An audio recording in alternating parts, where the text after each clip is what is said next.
All right, good morning. Good morning, good morning. Welcome everybody to the Saturday Morning Mastermind. I'm your host, Samantha Studebaker Carl, coming at you from beautiful Southwest Georgia, and I'm here with my good friends Chris and Donna and Catherine. Kareem may jump on, and Jason may jump on as well. We have a few people that are off doing work things and that sort of stuff, but either way, today we're going to talk about the Chapter 5 of the Change Your Thoughts, Change Your Life, Living the Wisdom of the Tao by Wayne Dyer. And if you're watching and you want to participate in the discussion, all you have to do is jump over to SaturdayMorningMastermind.com. That is our blog post, and our live stream is there, and commenting is at the bottom. So all you have to do is just kind of jump over there and scroll to the bottom, and then you can add your thoughts to the comment section there. So wherever you are on the web, jump to SaturdayMorningMastermind.com and jump in on the conversation. Now on our blog post, I mentioned that we're going to talk a little bit about how to get more love in your life right now, but this verse of the Tao Te Ching from Chapter 5, not only does it talk about getting more love, but it talks about how to get more abundance, how to get more peace, how to get more enjoyment, happiness, whatever you want in your life. And so that's kind of what we're going to talk about. It's going to be kind of all-encompassing. And but before we get going, I want to give my participants an opportunity to introduce themselves and let us know where they are in the world. And for those of you who are watching, jump down to the comment section and just let us know where you are in the world, and then we can get this conversation going. Who wants to jump out first? I will. This is Catherine Clement here in Boulder, Colorado. And just glad to be here this morning. I'm so looking forward to what everybody has to say about this verse, and thank you all for coming. Is that Jacob? What's the dog's name again?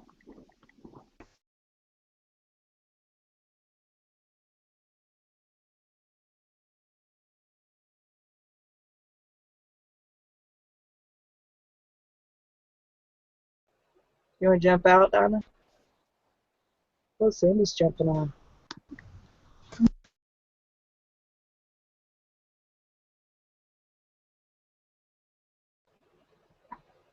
Can you unmute? There you go. Almost. That's kind of weird. I don't know what's going on. Anyway, we'll talk. It's kind of weird going on here. This is going off. That's going off. I don't know what's going. But anyway, I'm hanging out over here in Raleigh, North Carolina, and I'm looking forward to the discussion today. I was holding out because I thought the other guy was going to say something. Good to see everybody. Love the background there, Catherine. Love that background.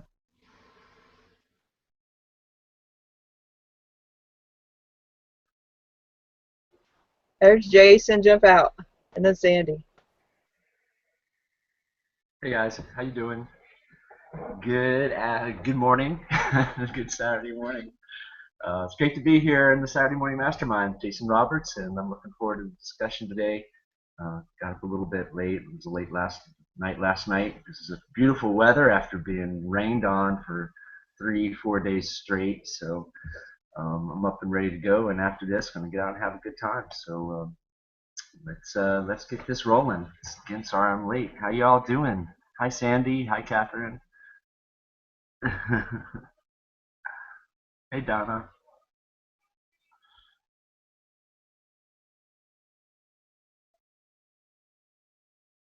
Good morning. Do you hear me? I'm so amazed that my internet is letting me be on here. So we'll see. Hopefully it lasts the whole time. Good to see you all, and looking forward to the discussion. And yeah, we're having another sunshiny day here in Miami Beach after some rain too, Jason. So, but beautiful day. Thank you. Awesome. Chris, are you still with us?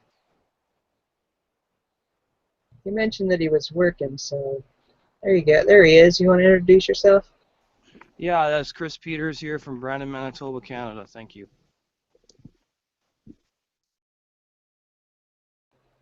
Hey Chris, how you doing? Awesome. Welcome everybody. Welcome. If you guys are watching out there, go ahead and comment on a page. Just let us know that you're hanging out with us. Okay, so let's get this discussion going. Let me grab my book here real quick. Okay, I don't have the cover on it, but maybe you can see the side. Change Your Thoughts, Change Your Life, Living the Wisdom of the Tao by Wayne Dyer. And we are on chapter 5, which talks about verse 5 of the Tao Te Ching. Who wants to read that? Read the verse. I'll jump out and do that real quick. All right. The fifth verse. Okay, and this is about living impartially. The fifth verse starts off, "Heaven and earth are impartial. They see the 10,000 things as straw dogs. The sage is not sentimental. He treats all his people as straw dogs. The sage is like heaven and earth. To him none are especially dear, nor is there anyone he disfavors. He gives and gives without condition, offering his treasures to everyone. Between heaven and earth is a space like a bellows, empty and inexhaustible. The more it is used, the more it produces. Hold on to the center. Man was made to sit quietly and find the truth within." This is such a powerful verse, and I'll tell you guys, I learned a lot this week. And I shared one of my lessons in the blog post. If you guys haven't read it, jump over there and check it out. But one of the things that I really liked was actually the bottom part of the part of hold on to the center. Man was made to sit quietly and find the truth within, and that is so true, because so many of my own insights as we've been going through this book, or any of the books that we have read, they've come from just sitting quietly and contemplating these lessons that we've learned, or contemplating the events in our lives or in my life that have shown me what these things mean, or they've kind of enlightened my whole every different aspect of my life has been affected in one way or another. And this week I felt like I've just been bombarded with lesson after lesson after lesson. It's just been crazy. But before I start sharing all of everything that I've experienced this week, I want to get an idea of what you guys thought of this verse. What were some of the things that came up for you when you read this verse and you read this chapter? Who wants to jump out first?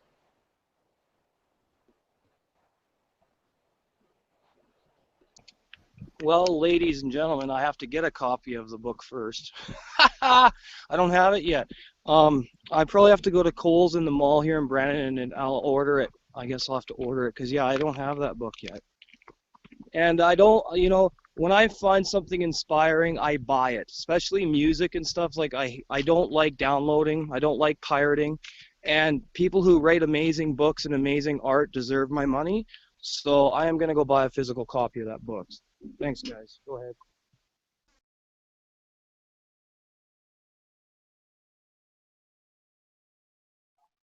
Yeah, absolutely. That's a great point too, Chris. We thoroughly encourage everyone to go out and buy a copy of the book and read through it. This is just a discussion about it, and join the discussion. Once you've read the verse, apply it to your life, and enjoy the discussion with us, and see what else we can pull out from it.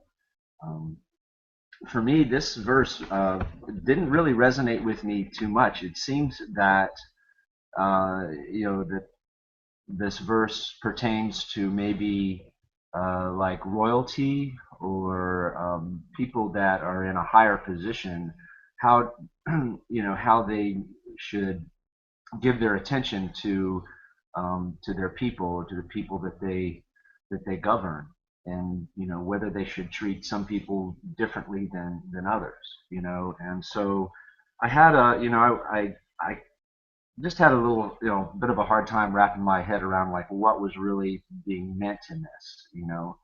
I mean, this whole thing about the straw dogs, I don't know, sometimes I feel like I've been treated like a straw dog myself. So at some times people are using my skills and interested in what is going on with me, and other times just thrown by the wayside. And there's never really that evenness about life. And so I don't know. I mean, maybe I was just getting caught up in the words, but it was really kind of not as easy for me to understand this verse. So I'd like to hear more about what you're saying, Samantha, and you too, Donna. What have you been up to? I'm kind of with you there on that one, Jason. I was into the verse, and I'm feeling like the straw. When I think of straw, I'm thinking of something that's not so. It's like scattered around or something. I don't know, but when he was talking about in the verse there about special and there's just something this uneasy. Now this is just my perspective, okay? This uneasiness in the heart of every human being is to just say, I'm uncomfortable with calling my name out, okay? It's kind of got to me in that aspect, but I love deep, but sometimes our love is mistaken. And so just keep the heart of the matter within yourself, sit quiet, and because sometimes you just, that's where it's at. I could be wrong, but that's what I took from it. It was deep for me. It was deep, Jason. It was deep. Right on.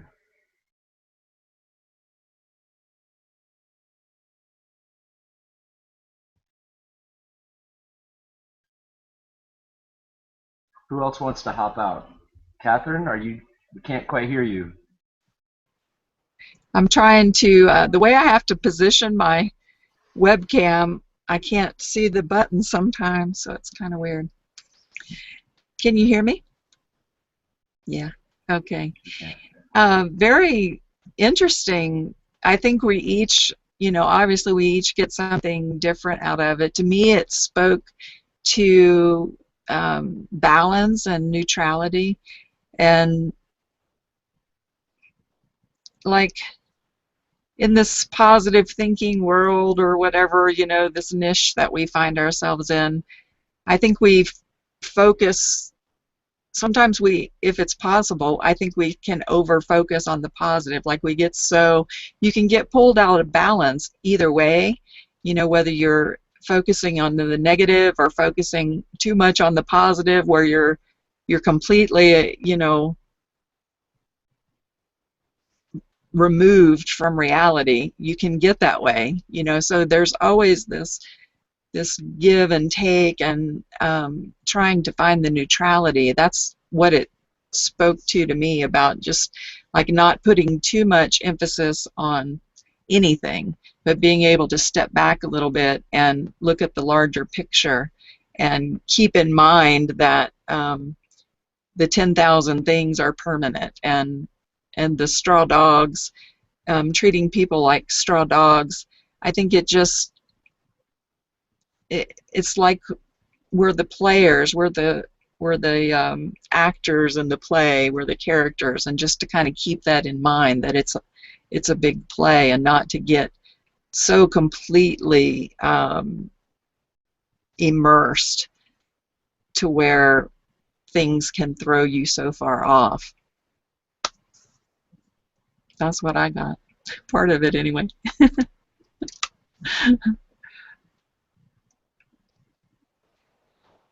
you want to try and jump out, Sandy? Okay, I was just frozen, I think, but am I here? Yay! Okay. Well,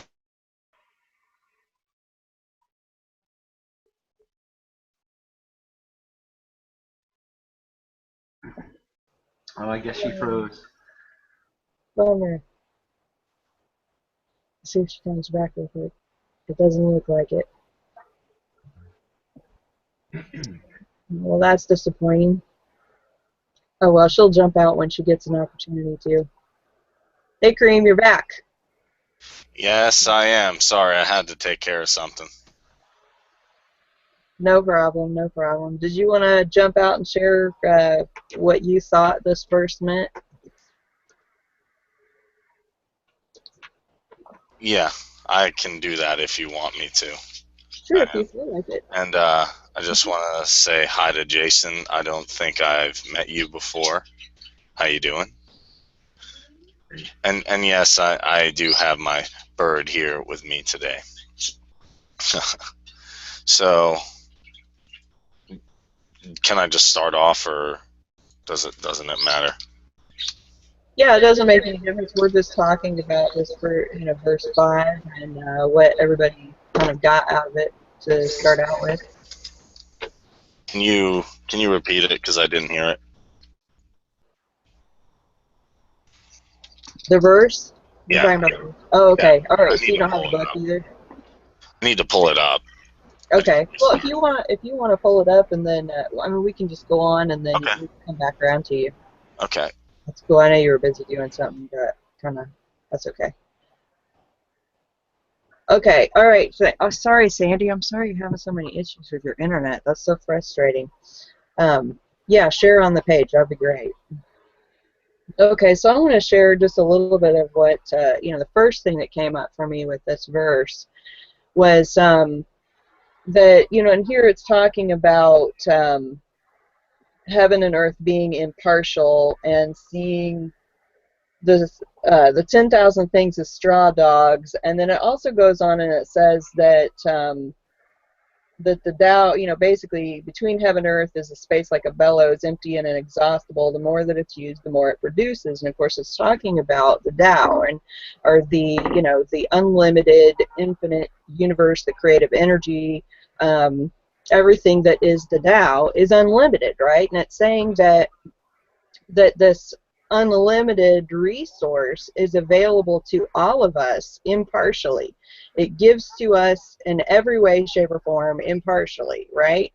And so the thing that came up for me is like, okay, so if we have this unlimited resource of abundance in the universe, how is it that we're experiencing all of this lack? How is it that people can be starving on one side and all over the world? How can people be poor and some people be rich and all of these kinds of things, right? So this is something that came up for me, and of course Wayne, he talks about in here, he's saying that let me find this part he was talking about, basically that when if we attempt to hoard, we'll experience shortages ourselves, because he says let's see.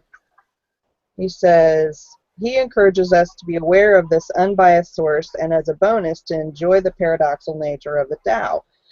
The more rapport we have with the energy of the Tao, the more we live from its all-creative perspective, the more it's available to us. It's impossible to use it up. If we consume more, we simply receive more. But if we attempt to hoard it, we'll experience shortages ourselves.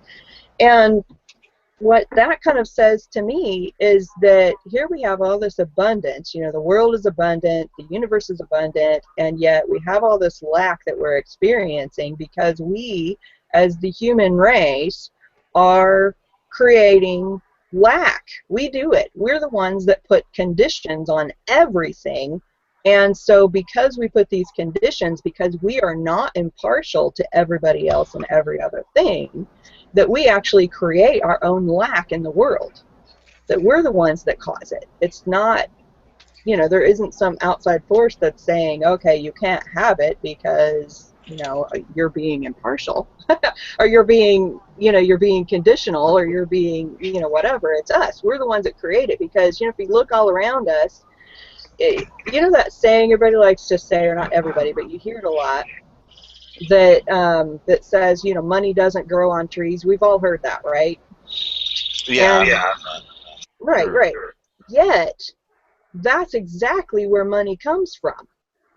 That's where everything comes from, not just from trees, but from our unlimited world. All the resources, every single thing that exists in our world has come from the earth in one way, shape, or form, right? Or it's come from the sky, the sun, and trees grow, and then we use the trees, and we use the resources that are in the ground, and we use all these things. There's this unlimited resource available to us, but we are the ones that say, okay, well, if you don't work hard enough, or you don't do this job, or you don't do this thing, or you act this way, or you're not in the right religion, or you're not in the right group of people, or whatever, that you don't get to have that. You don't get to have a part of it. We're the ones that create that sense of lack, right? What do you guys think about that message? That we're the ones that are the problem? And actually, I have a verse now, so I can comment on it. But I think nature gives us the abundance. There's abundance all around us. If you go outside, you'll see trees, you'll see forests. Well, you'll see snow right now, but you'll see trees, you'll see forests, you'll see plenty of resources that people can live with, people can enjoy, people can be a part of. And what I think some people are afraid of is they think lack. They think because I don't have a specific material item, I don't have a specific income, etc., then I'm living in lack. When if you really go outside and look at nature, you'd see that you're living in abundance.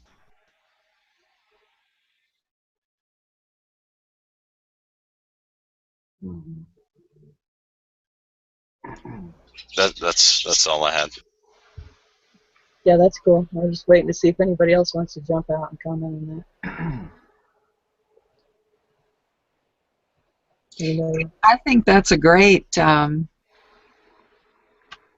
absolutely. You know, we are the ones that impose these limits with our thinking and our conditions, and always having to compare things. People are always comparing things. I met someone recently, and he loves to ask questions, and he's always asking me to tell him my favorite something, or, you know, like scale things. And I don't think like my brain doesn't really do that. I just try to enjoy each thing, and I don't say, well, this thing was better than this thing, or try to list them in, you know, numerical order of what they mean to me.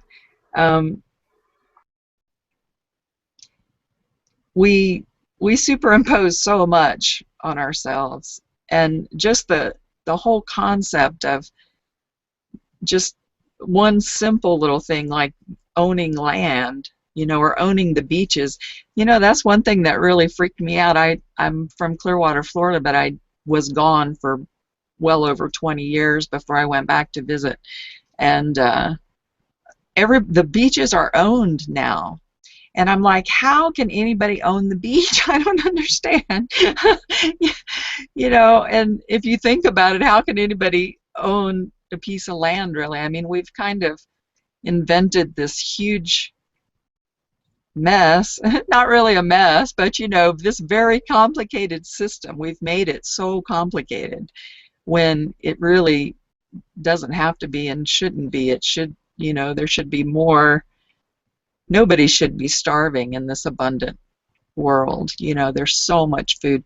There's so much food that gets thrown away every day. Just the food that's thrown away every day could feed everybody that's hungry easily. You know, it's really insane. And then we impose these rules where restaurants can't donate their leftover food at the end of the night to the homeless shelters or whatever. What kind of, ooh, I almost said something.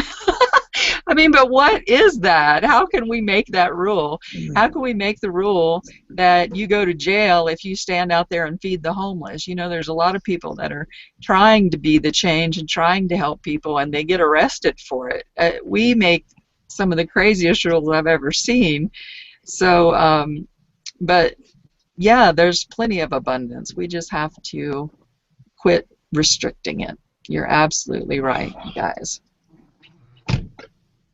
I'm gonna jump in here. Is that all right?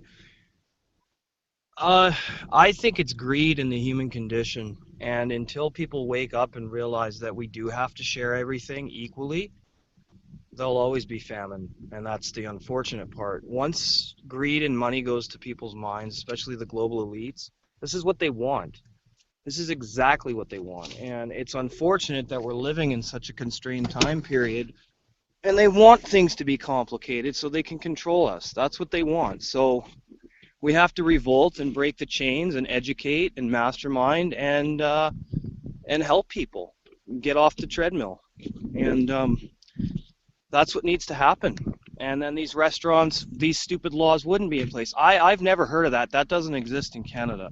I'm pretty sure that if you're the proprietor and you own a restaurant, you can do whatever you want with your food. There's no laws like that in Canada, because we have food banks all across Canada where grocery stores can donate. This is the only rule Canada has. You can't donate a perishable food item that was cooked the night before, just because then the food bank is held liable for contamination or food poisoning, which is crappy because those are publicly and government funded, so they have to protect their own butts in those instances. But that's really sad. If that's one reason I don't live in the United States.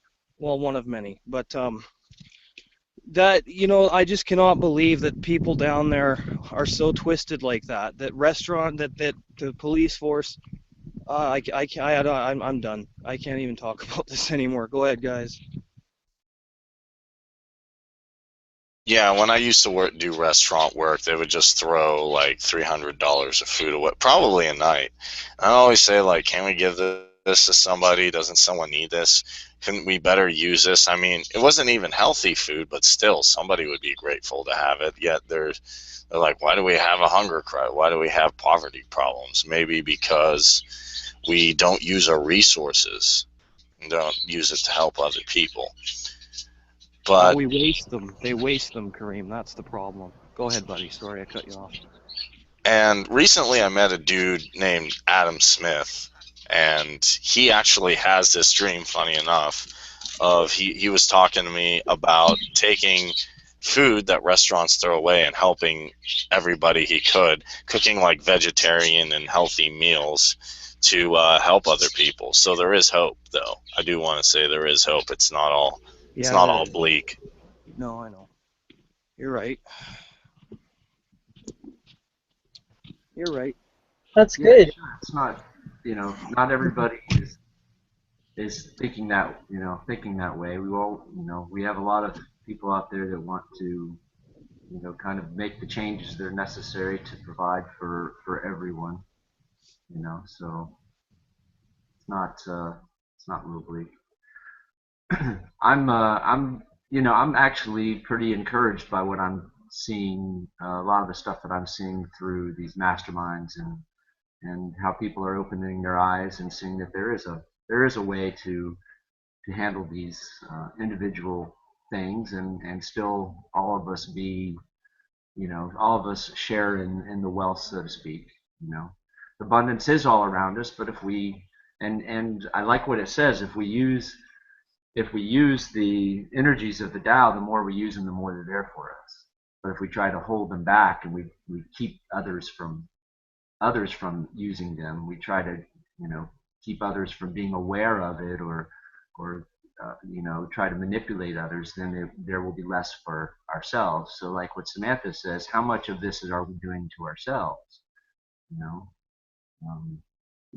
I like to think in human nature we're caring and we're caring people, but we also have that instinct of survival, and it's just our programming as we grow up that's telling us that there's not enough to go around, or that if someone has something you can't have it too, or that only those types of people or those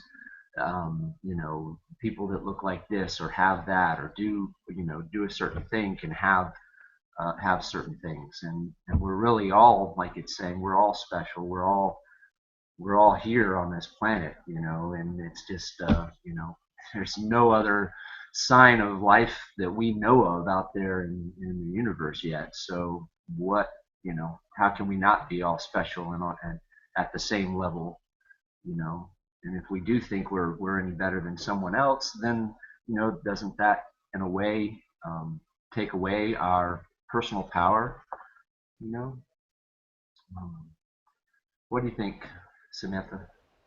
I think that it's talking about the living in, or the impartiality of it, and that of course it's available to us, all of us, no matter who we are, in what way or whatever.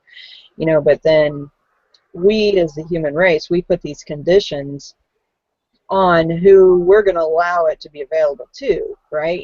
And so this is us being conditional, or being not impartial and picking and choosing who should be allowed and who shouldn't be allowed, or who you're going to allow, whether your possessions or your money or anything to flow to, right?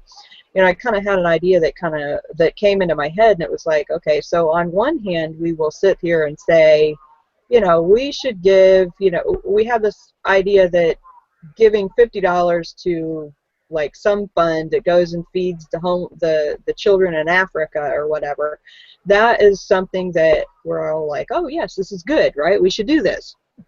But yet we put these conditions on other people and say, I'm not going to give that $50 to the guy standing on the street corner because he might go and spend it on alcohol or drugs or whatever.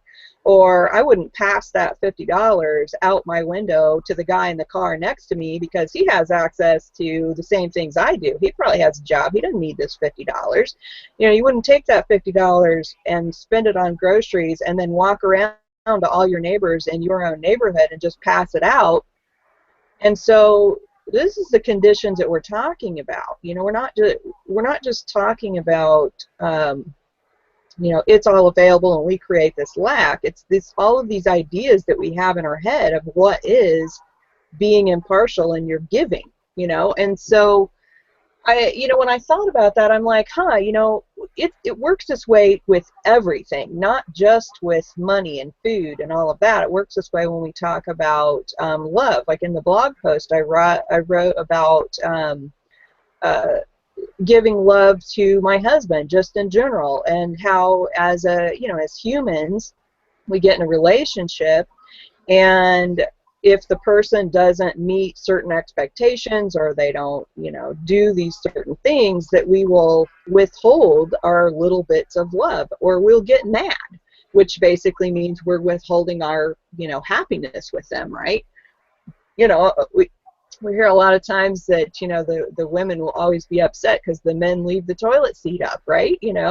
This isn't an issue that happens in my family. I have other issues, like my husband will smoke outside and he'll throw his cigarette butts on the ground, things like that. We all have these things that we're like, we put these conditions on the other people in our lives, and we say, okay, if you don't act the way I want you to act, then I'm not going to give you unconditional love in every way, shape, or form. I'm going to withhold it and be grumpy and bitchy and complainy and naggy and all of these things, right?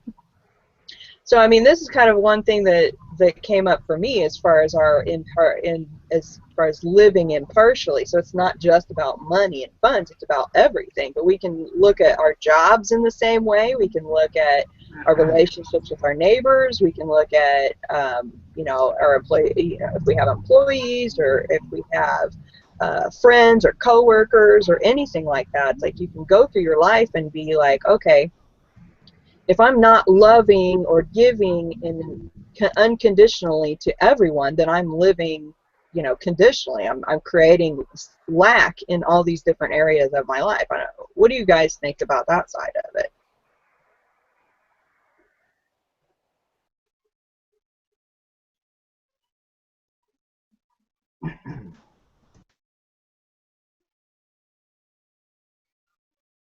I was going to let someone else jump out, but I think you're correct. I think that could be, definitely be the case. That we, if we're withholding something, then we're probably also creating a lack within our own life. If we're not allowing ourselves to openly, freely give our affection and love to someone, then we're not open to receiving any love at that moment either. I don't believe. If someone is has had their heart broken, and they're not able to love and open up to someone again, and maybe they're holding back because hey, I gave all my love to this person and they rejected me, or something happened, so that didn't work, and now they're not open to that love anymore. And they might think, well, that type of love or that degree of love isn't available to them anymore. But maybe now it's just outside their ability to receive it. And until they can learn that our all love is universal, and that that that really the extent of the love that we felt was from within us anyway.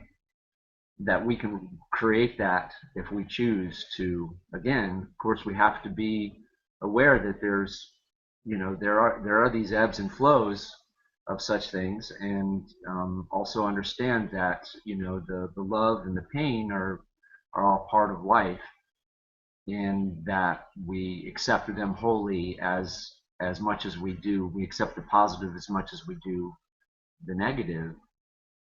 Then we'll be stuck in that position of never wanting to give of ourselves more,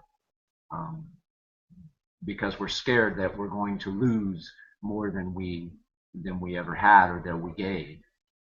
So yeah, I think I agree with you, Samantha, that we definitely kind of close ourselves off to experiencing life when we hold back life from others, I think. Let me interject real quick right there, Samantha, why before I lose that thought. Jason, he came right in there with that, the harmony of what you were saying there. I totally say, Samantha, you said this here a while back on one of our masterminds about everything I need is now here. I think you may have remembered that. And, and just going back, and what this is not like to say we're controversial or about this, but yeah, there's not our mind would perceive like, well, there's a scarcity of everything. Well, it's not. It's just to bring that harmony and that balance. And then there's a lot of things we just do not have control over. We have to release that and realize that just because, you don't look down on the ones that don't have. You don't look down. You don't look up to the ones that do have.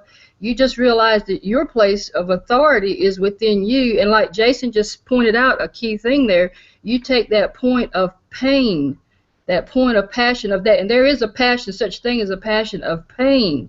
You take that and you reverse that into a place of power. Not to say that you're going to go back to that straw dog.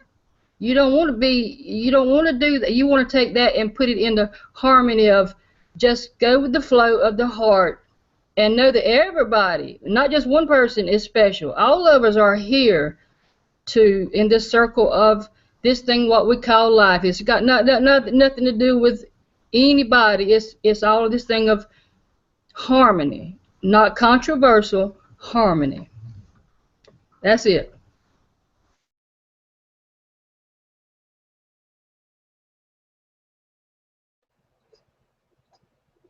Anybody else want to jump out real quick? Sandy put a comment on the page. I can read that real fast. Sure, I'll add to what he was saying. When you are when you're really in love with something, or you're really in love with someone, I know this from past relationships and things that I've done, you get this feeling of ultimate abundance, that you can do anything, you can accomplish anything, as long as this person, or as long as what you're doing is part of your main focus in life. And when you really get that feeling in your heart that this is where I'm going to be and this is what I'm going to do for humanity, you find your place and you find that abundance. That's all I had to say. All my birds trying to jump in my face. Thanks, Kareem. Let me share what Sandy wrote on the page real quick. Okay, she says, good morning, phooey with my internet connection.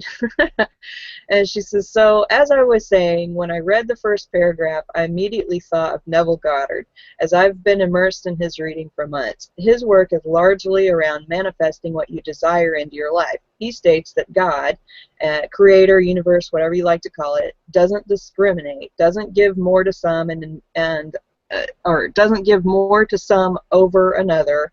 It's inside all of us. We receive based on our own imaginings. And what I got out of this chapter is that the Tao is basically saying the same thing, not just in manifesting, but in all aspects we are essentially the same. And no one is better or worse than another person. What is based on our actions, thoughts, beliefs, imaginings, etc. For me, the straw dog analogy wasn't demeaning, but a way to say that we are all the same, all sacred, all able to give and receive the same. Therefore, we can't judge others or make ourselves or someone more special than another. And I thought that was a good, a good, I don't know what you want to call it, but anyway, with the straw dogs, I agree with you, Sandy. I think that's what it was trying to tell us, is that we're all the same, and that you know, to when we just kind of say, okay, it's like straw dogs. I think that Wayne explained in here the thing that he was talking about. He said, let's see, Lao Tzu uses this term to describe how the Tao, as well as the enlightened ones, treats the 10,000 things that comprise the world of the manifest. In Stephen Mitchell's translation of the Tao Te Ching, he explains that straw dogs were ritual objects venerated before the ceremony, but then afterward abandoned and trampled underfoot. In other words, Taoism reveres and respects existence impartially as an ebb and flow that is to be revered and then released. With impartial awareness, the sage genuinely sees the sacredness within all straw dogs in this ceremony we call life. But then at the same time, we're looking at it going, okay, we're impartial no matter who you are or what you are or whatever it is, that we can see you all as the same thing, as if we were all just little stick people running around, all exactly perfectly the same. I think that's kind of what they're trying to get at with that, is to remind us that just because we look one way, or we have more money in one way, or maybe we live in one country or not in another, or whatever, that it doesn't matter. None of that matters. We're all the same, and that's what I think they were talking about as far as the straw dogs go. I was going to say something else, but I don't remember what. Anybody want to jump out while I'm contemplating what's in my brain? I think that, yeah, I think you're right on that straw dog. It's just saying that we're all the same. And how we got to this place where, you know, there's so many different levels of separation. It's really amazing. I've mentioned Byron Katie's work before. I think her work is an amazing tool to get past some of those ideas and thoughts and beliefs, because when you're, whether it's a work relationship, a romantic relationship, or a friend or whatever, when things are happening and you're withholding love, you find yourself in that position. You know, if you can just go through her process and ask those questions, it will always show you that they are not the one that's the problem. It's you that's the problem, you know.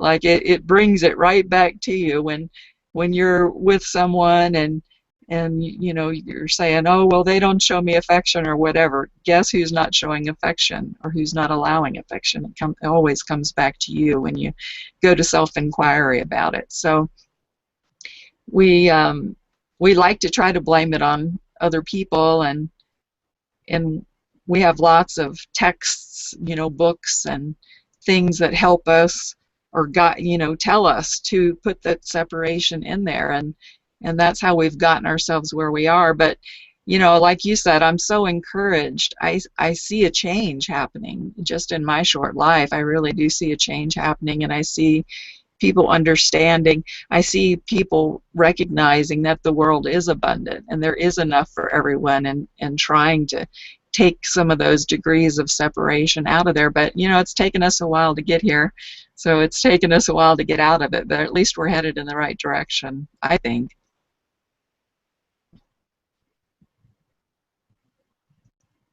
I think the ego actually separates you from everything else, which the ego's good in telling, like, okay, I'm an individual named Kareem, I have a bird on my shoulder, I have a camera in front of me, I can move my own hands. But really, the ego can deceive you into thinking that everything's separate. Like, it doesn't matter what happens over here, because this person doesn't really matter because I can't see them or I can't feel their existence, when in truth, we're all connected. It's just the ego makes it seem different.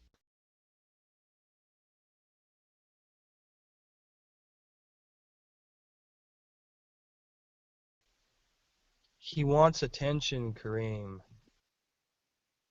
That's why he's chirping like a lunatic. You know, I have mixed emotions about that. the subject, well, what the topic we're talking about right now, because I've been with women who I've showed a lot of affection to, and they've never, well, they have reciprocated, but not to the fullest extent. So I think in a relationship, both parties are responsible for reciprocating the affection and the emotions and things. It can't just be up to one person to make that work, to make something as complicated as a marriage work or a lifelong to love someone else. I think that that requires two synchronizing souls working together towards the same goal of keeping each other and being loyal and all those things. So there's many variables to consider, I think. That's just how I think. Chris, you know, there in the verse here, Dr. Wayne Dyer, he kind of speaks about this in the aspect of I would take this in of a reciprocation. It's just like Kareem has that bird there on his shoulder. Okay, I'm sure he loves that bird. Am I right, Kareem? Yeah, I'm sure he loves that bird. Okay. I do. He's just sometimes he gets loud. Sorry about that. If he allows that bird, okay, wisdom is knowing, okay, I'm nothing. I'm just reading from the verse here. Love is knowing I'm everything, okay? And between the two, my life moves. The bird's moving, Kareem's moving. If he allows that bird to just go freely away from him, love liberates. That just came in my spirit. Okay. Yeah, I wanted to share one other thing, and I think I wrote about this a little bit in my blog post as far as love and relationships and whatnot go. In the book A Course with Miracles, this is another book I'm going through, it talks a lot about how we are one with our brothers. In other words, we are one with all of God's other creators. And I'm reading actually from some notes that I wrote down. It says that when we love our brothers, we love ourselves. When we give to our brothers, we give to ourselves. When we attack our brothers, we attack ourselves. And when we withhold from our brothers, we withhold from ourselves. In this chapter, Wayne reminds us to see yourself in everyone. And when you realize we are one, and you can see yourself in everyone and everything, then treating everyone impartially in every situation becomes easier. So when we are talking about our relationships and how we withhold because we fear or because we think they should give to us first, then we are stopping that flow of love in our own relationship. We're the ones that are doing it. It's not the other person, it's us. And when you can give love unconditionally, no matter what that other person does, then you are giving love to yourself, you know. And this is something I really came to a realization with, you know, between my husband and myself, you know, as I have these things that'll come up. You know, we've been together for, I don't even know how many years, 20-some, 8 years, I don't know, something like that, 25 years maybe. And we've been together for a long time, and for the most part, we get along pretty good. However, just like I was saying earlier, I mean, there are things that he does that aggravate the shit out of me, you know, and when I get frustrated with those things and I stop being loving because of them, then that causes discourse in our relationship. That's what causes it. It's not him doing the thing or not doing the thing. It's not him throwing cigarette butts on the ground instead of putting them in the trash can. It's not him, you know, interrupting me when I'm in the middle of something. It's not him doing those things, and it's not him failing to give me a gift on Valentine's Day or remembering my birthday or anything like that. It's me stopping the flow of love in our relationship because of these conditions that I set up. I'm setting up these situations where I'm not being unconditional. I'm not being impartial and giving my love freely. And so that's what causes the stop in the flow. And this is what happens with all of us in all of our relationships, whether it's our coworkers or whether it's our sisters and brothers, whether it's our parents, whether it's our, you know, our lovers. It doesn't make any difference. If we're sitting there saying, okay, we have to get this first before we give, it may never come. You know, so you have to give first. You have to allow that love to flow, because ultimately, if we are all one, and each of us is just an aspect of ourselves, then when we give to the other person, we are giving to ourselves. And that's a huge thing right there, because then, you know, and it's like in one of the other chapters, it was talking about expectations. You know, if we set ourselves up and we expect all these things, and then those things don't happen, then we're disappointed. Well, it's not the thing that didn't happen that causes this disappointment. It's you inside of yourself saying, I'm not going to let myself be happy. I'm not going to let myself feel love. I'm not going to let myself if this, and this doesn't happen, right?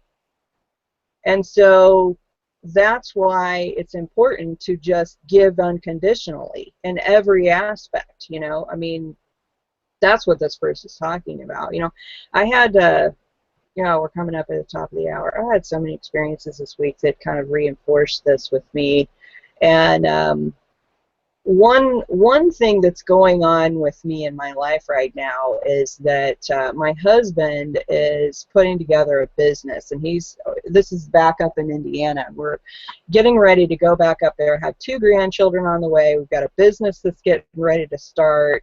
We've got, you know, all of these different things going on, as well as I'm trying to do my own thing online, and I'm, you know, all these things, and I'm experiencing a lot of unpleasant feelings in my own self, because I'm worried that when we go back up there, my life is going to go back into chaos. It's just going to be, I'm going to be pulled in 10,000 directions from, you know, needs by the grandkids, from my husband and his business, and my business, and all the 10 million things that are going on.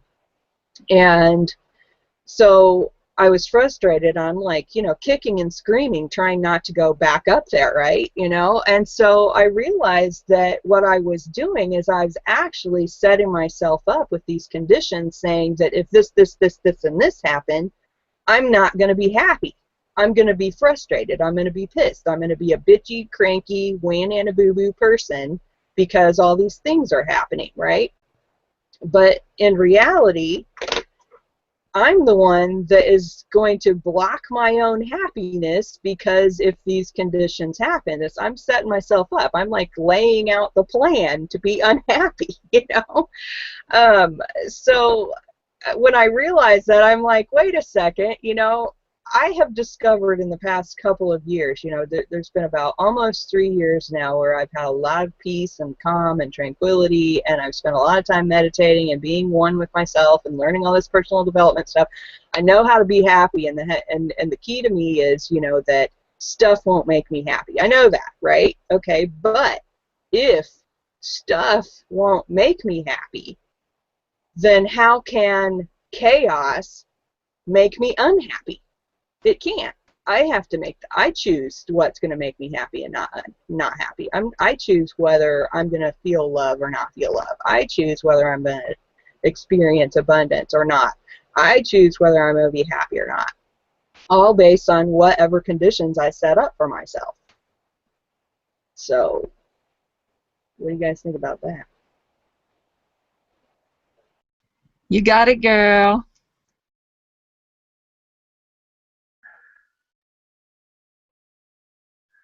I'd say if you put conditions on love, like you're saying, oh, I can't get love unless this happens or this, and then you put so many conditions that you can't experience love, you can't experience happiness, because all of a sudden you have to meet all these requirements, and that's kind of ridiculous.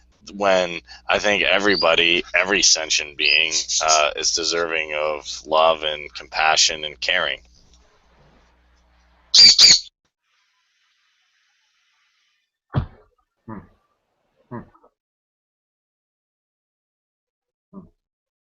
I agree with you, Kareem, but we do tend, even as a society, we tend to put conditions on that. Like, you know, we can be here behind our computer saying, oh, yeah, everybody deserves love and everything, and then you run across somebody that seriously needs to be locked up, and you're like, well, yeah, I'll love them as long as they're locked the hell up. I mean, we're not as We're not as unconditional as we like to believe we are most of the time, unfortunately.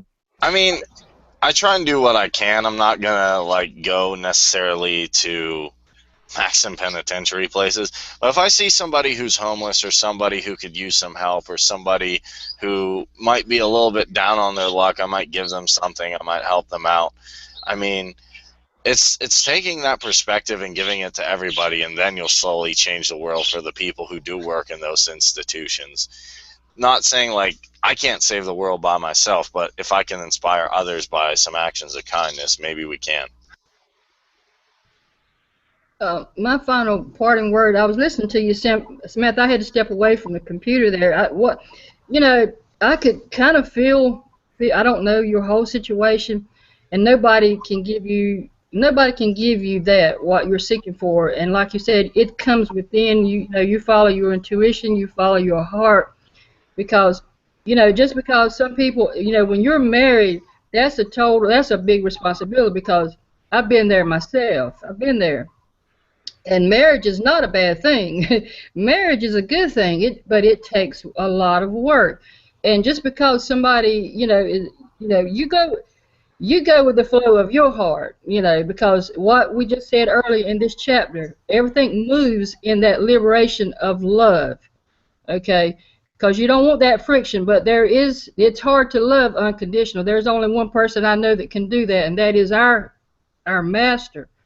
I'm not able to love unconditional. I don't set those kind of expectations on myself, and I wouldn't expect it on anyone in my circle or whoever, because it's hard to do that. I would be lying if I say it is. It's hard to. I'm not able to love unconditional, but that's not why I'm divorced. But Samantha, you gotta seriously. We're friends. My ex, we're friends. But he loved me enough to liberate me, to let me go. That was love. That's tough. That was tough love for him. But everybody's situation is different. So you follow your heart, you follow because that's where it's all in. It's inside. Don't beat yourself up over what you need to do for your life and for your happiness. That's just how I felt with that. Oh, I agree, Donna.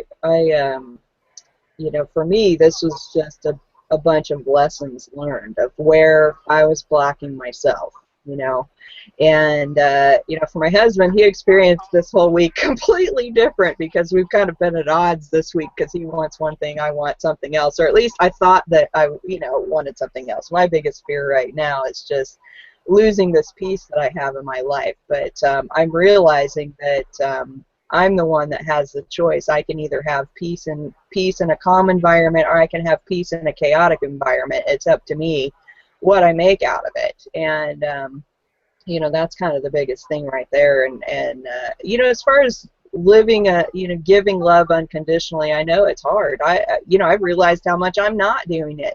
That's been kind of the big realization for me this week. I'm sitting here thinking, oh, I'm so enlightened, and and I've done all this personal development, and I'm a loving person, and this and that and the other, and yet this week was a big smack in the face for a bunch of stuff that I'm not doing, and that and that's what this is all about. It's about learning where we can grow, and that's what relationships are about too. I could have given up on this relationship years ago, and so could my husband. And not that we haven't had our hard times where we thought about getting divorced. We haven't, and because of it, we've each grown, and we've each become another version of ourselves that was better than before. And I wouldn't trade what we've had, and so.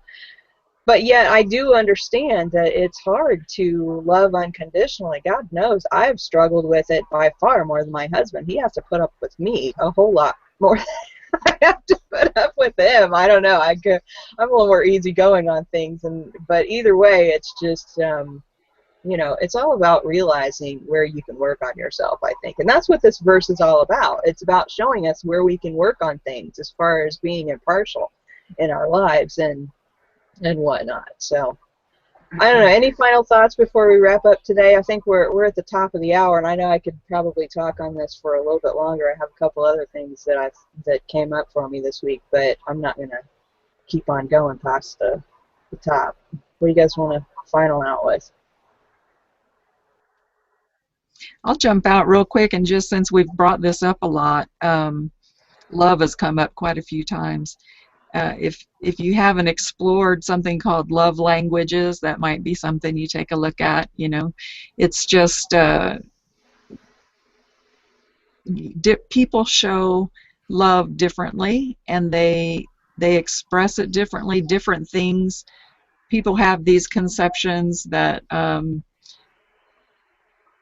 this means love, but it's different for everybody. You know, like some people really want to get gifts, and then other people think if you get gifts that you're just trying to buy their love. So people are very different in the way they express and accept love, and there's lots of people that have written on these things, but just something to consider there. I learned a lot from looking at them. You know, there were people in my life that I thought weren't expressing love, and then after looking at it through that perspective, I realized they were absolutely showing love in the way that they express love. That's just not the way that I think about love. You know what I mean?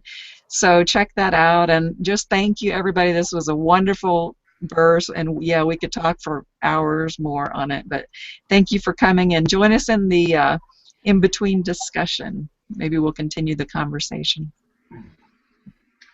Yeah, absolutely. Thank you, Catherine. I just want to jump out real quick and invite everyone to go ahead and pick up the book and read through the rest of this verse. Wayne Dyer gives a nice little run through of how you can get more in alignment with the Tao and use it daily, so that you can have the interactions with others that you seek. And I love what you've all said and illustrated here today. And I hope everyone can join us again here next Saturday. And I'm looking forward to that discussion as well. There's so much, actually. You know, the more you talk, Samantha, about this, and Chris and Kareem, Donna, I mean, you kind of opened my mind up to some more possibilities there. And I understand, you know, how we can, you know, sometimes we need to realize, you know, yes, give freely of our love and our feelings, our affection, or what have you, and understand that sometimes the people that we're trying to give these things to may not be in a receptive mode themselves. So, and even though it might be partially, I don't want to say our fault, but, you know, maybe something that we can do to change, it doesn't mean we have to really change ourselves completely.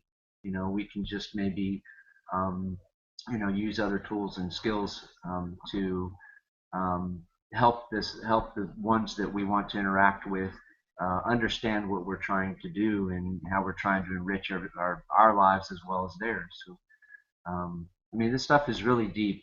Like you said, we could talk a lot about it, but I'm happy to be here and so thankful for being able to be part of this discussion. So with that, I'll give back to Samantha. I just wanted to thank everybody for having me and my little bird on my shoulder, and I had fun. Awesome. Donna, did you have a final thought? No, I'm good. I enjoy this, and Jason just smoothed it right over there with his last comment there.